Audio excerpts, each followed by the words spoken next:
Hey everyone, welcome back to Staying Strong for Marriage's study session. And I'm going to be doing another session today. I'm in the middle of finals, and sometimes it can just be a grind. I had a subscriber ask me a great question. They said, why do these Study With Me sessions? Why are you posting these videos? What do they have to do with marriage restoration, scriptures, the Christian kind of stuff I look at? How is this going to have anything to do with marriage restoration? And I thought it was a great question. I'll give you three quick reasons why I'm doing it. One is for me, I'd like to continue to grow the channel, continue to put out content. I'd love to push towards monetization, and I think this would be a great way to do it. Two, I'm a student and also like a mid-career student, so I've seen that this has worked well for a lot of younger students who are like early 20s, late teens, and so I thought, you know what, this is cool, this is working for them. Let's try to do the same thing only for a different audience, because let's be honest, for some of us, the thought of going back to school, taking on new debt, feeling maybe like, it's too late to go and transition careers or whatever, that can be a little challenging. So I thought, well, this would be a good thing to do.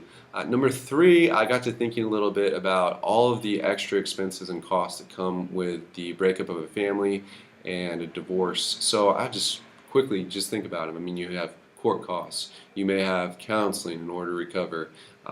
You may have to relocate.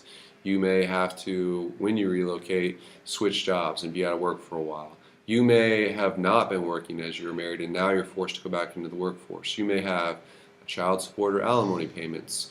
You may be receiving those child and alimony payments, but I mean, those might be inconsistent. It's not a real reliable source of financial strength for you. Because your spouse could die, they could lose their job, or etc., etc.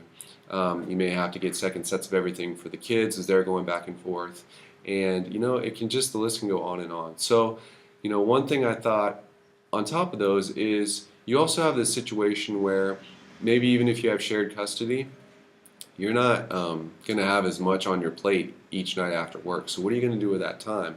And some of the things early on, it's healing and recovery, working through forgiveness, which is working through the emotions and all the stuff that goes with that. But eventually you kind of come back to normal, and then you realize, well, now what do I want to do? I mean, what do I want to do with my life? What are my goals? What would I like to achieve?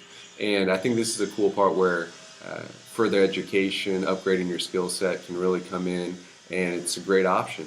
I mean, I'm really looking forward to finishing this program.